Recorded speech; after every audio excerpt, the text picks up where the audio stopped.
Okay, this lesson is on rational functions in a slightly different form than what we've seen so far.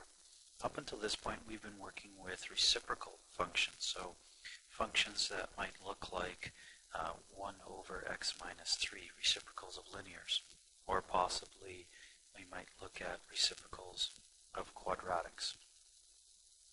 In these examples, we name the functions by what's on the bottom. Today we're looking at true rational functions, where we have a linear divided by a linear. And we'll notice a slight different change than what happened before. So let's get started.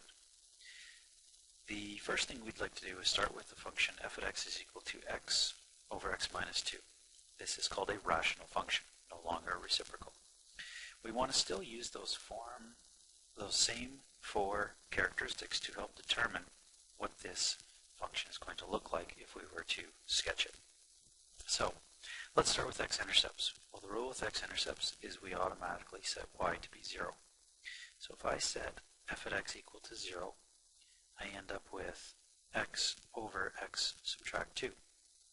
And when I multiply both sides by x minus 2, I see that the left-hand side is still 0 and the right-hand side is just x. This is the first time that we've actually solved and had an x-intercept. Our coordinate point is 0, 0. The y value was 0, and we just found out that when that happens, the x value is 0. So the y-intercept is also 0, 0, for the reasons above. The vertical asymptote is found by taking the denominator and setting it equal to 0. Therefore, x is equal to 2 is the vertical asymptote. The horizontal asymptote is a little different. The last few examples we've had with reciprocals, we've always had a horizontal asymptote of y equals 0. That is not going to be the case. In order for us to find the horizontal asymptote, we do look at end behavior. And so when we're looking at end behavior, what happens as x approaches, let's say, negative infinity? Well, the original function is x over x minus 2. So let's do a little bit of trial and error here. I'm trying to figure out what's going on with the horizontal asymptote. So I'm going to start by just plugging in values. So the first value I'm going to plug in is maybe, let's say, f at 10.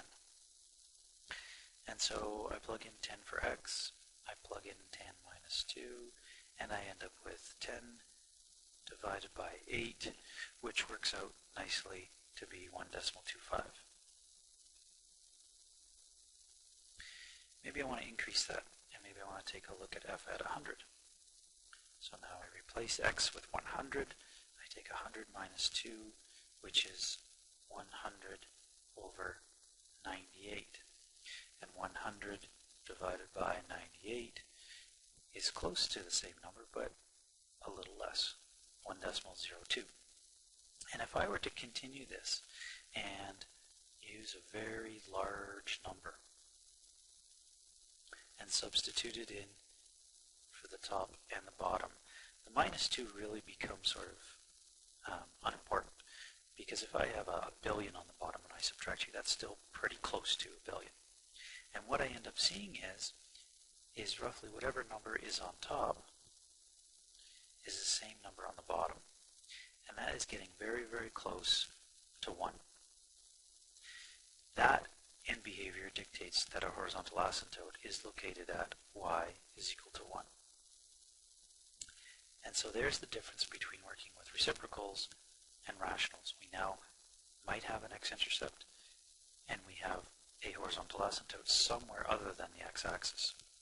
So graphically, this is what the function looks like. So the function is going to look like follows. We have a horizontal asymptote at y equals 1. We have a vertical asymptote up here at 2.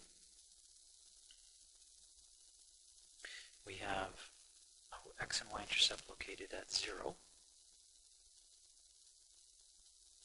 And the function, as we extend out to negative infinity, is going to approach 1, put just underneath it, and it will come through and model this shape. And the same thing occurs over here. So the big difference is right here. This value of our horizontal asymptote has now changed from always being on the x-axis to actually moving up or possibly moving down. So let's take a look at a couple other examples. We're going to sketch the first graph just as we would all of our other functions. So looking at f at x is equal to x minus 1 over 2x plus 5. Now once again, always try and discuss these. Is this a reciprocal of a linear? No, it can't be because there's a linear on top. So a linear divided by a linear is just simply a rational function.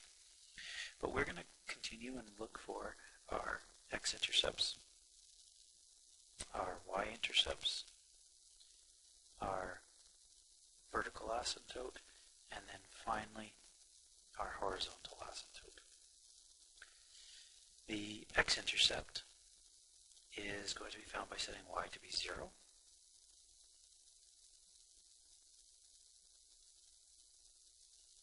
And when we simplify this, we end up with 0 is equal to x minus 1, and therefore x is equal to 1.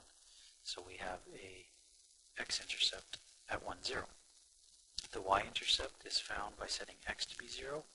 So in this case, we can see that it is going to be negative 1 over 5.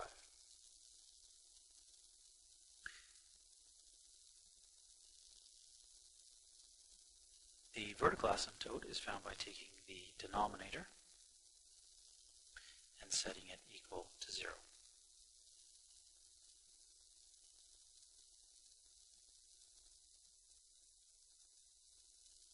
So we see that we have an vertical asymptote at negative 5 over 2. Now when we get to the horizontal asymptote, we notice that we have x minus 1 over 2x plus 5. Well, think again, if we think of really large numbers that we're plugging in, and let's look at as x approaches negative infinity, then minus 1 and the plus 5 we are going to ignore, because the larger the numbers are, the less impact they have.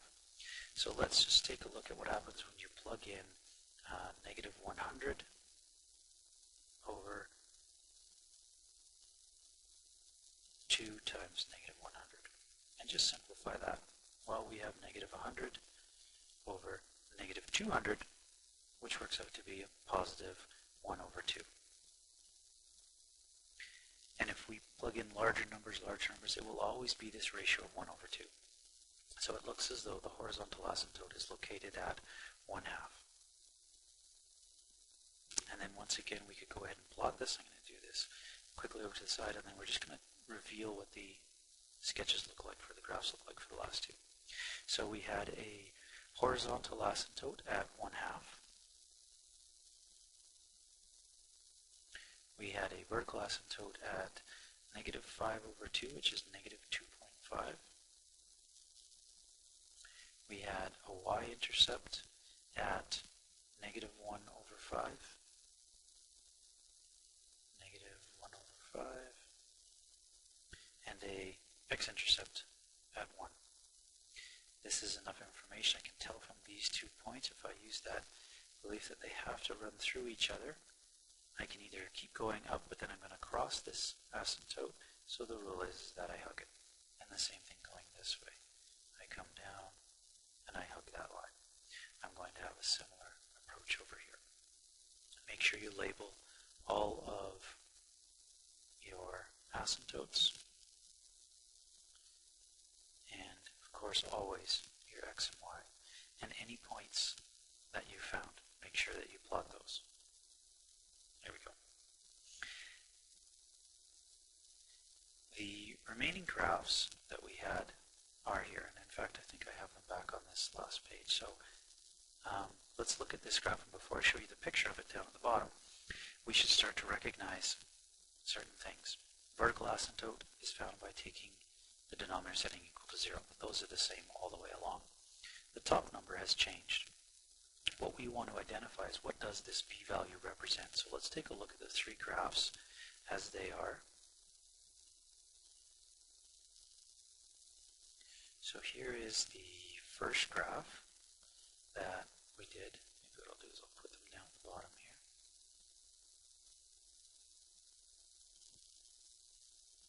So that we can get a good look at them.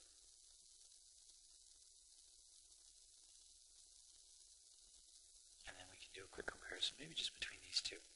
So here's the sketch that we did, a little bit nicer looking one, and the second sketch. Notice what the x minus 5 does compared to the x minus 1. The x minus 1 created a y, or an x-intercept at 1. Now we have an x-intercept located at 5. So here is a little hint. To determine the x-intercept, we know that we set y to be 0. But in rational functions, really what that means is if we take the numerator and set it equal to 0, that will help us find the x-intercept. Much like we took the denominator and set it equal to 0 and found our vertical asymptote, if we take the numerator and set it equal to 0, we will always find our x-intercept. So the b value helps us to indicate where our x-intercept is. Now, in the textbook, we start to talk a little bit about the sign of the function, whether it's positive or negative, and then something called the sign of the slope. And I want to talk briefly about these. So let's focus in on the first graph. Let's move the other ones out of the way. So we're looking at this first graph. And on the graph, we see a nice little picture. The first question is, and they set the table up in terms of intervals. So in the first graph, it's asking, what is the sign of the function when x is less than negative 5 over 2? Well, here's negative 5 over 2 separated by the vertical asymptote, and the function is positive everywhere. So when they talk about sign of f at x, think of where are the y values. The next interval, if we continue all the way through, between negative 5 over 2 and the first x-intercept. So that would be this point right here. Now we use the x-intercept because we know that anything below the x-axis is negative and anything above it is going to be positive. So this is a key point. So the answer should be negative. All the y values along here are negative. And if we get rid of that, we see it is in fact negative. The x-intercept, in that particular case, we don't really have a positive or negative. It's a special situation. And then finally we can see from the graph that as soon as it goes past that x-intercept, we are going to have a positive value. The trickier part, I think, is talking about the sign of the slope. So looking at this graph, one of the easiest things to do is just draw a tangent line along one of those points. And we can see no matter where I draw that tangent line, the slope in this case is always going to be positive.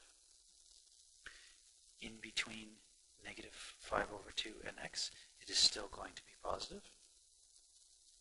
And again, you can show that by just drawing one line. Anything moving up to the right is a positive slope. At the x-intercept, where that occurs, it's still positive. And then finally, anything beyond is also still positive.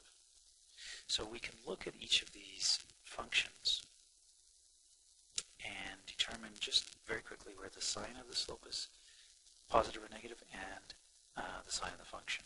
So I'm just going to clear these off and make sure that you check. It might be a good idea to pause the video at this point and try asking yourself what each of these are before you play the video.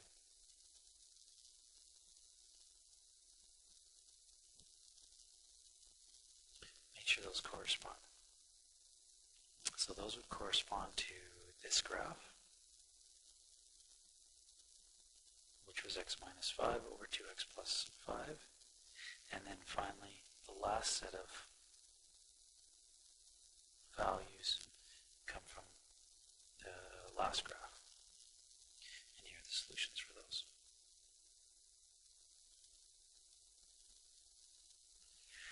In summary now, we should take a look at the rules for declaring where the horizontal asymptote is. So far we have two cases. We have the case where in all reciprocal functions we have a horizontal asymptote at y equals 0.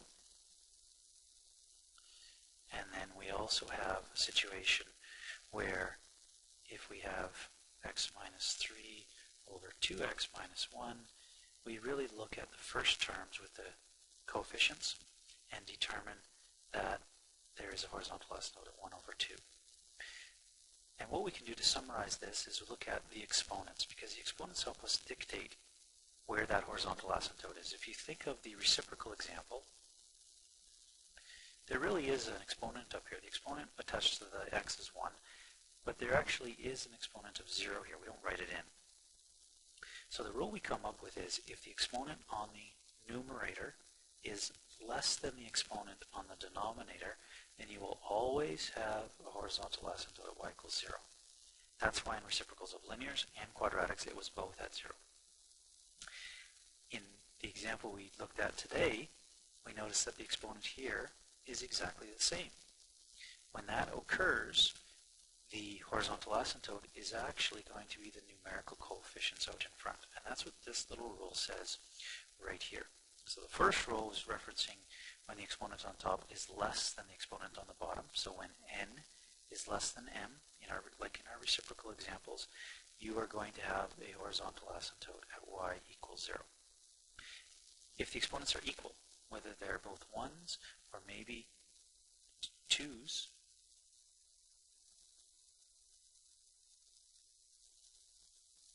it's always going to be the first term. So in this particular case, it would have a horizontal asymptote of 1 over 7.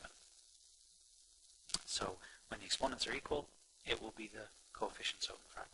There is a third example, because there's obviously a case where you can have a cubic on top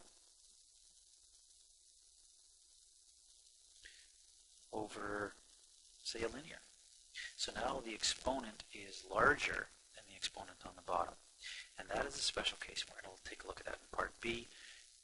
Something special happens, and it's called a slant, diagonal, or oblique asymptote. They all mean the same thing, just depending on the textbook you're looking at. And this occurs when, in fact, this would have to be a 2 in order for there to be an oblique asymptote, because the n value is 1 less, exactly 1 less than the n value. This IFF means if and only if. So in the first example I had, if you had something like a cubic over a linear, well, there is an asymptote there, and you might be able to figure out what it is. That's a nice little challenge. But ideally, what we're concerned with is really, what if the difference is only 1? So if this is a 3 or 2, or maybe you have a 2 and a 1. And what we'll do is we'll look at those examples and a special case that involve oblique asymptotes in part 2.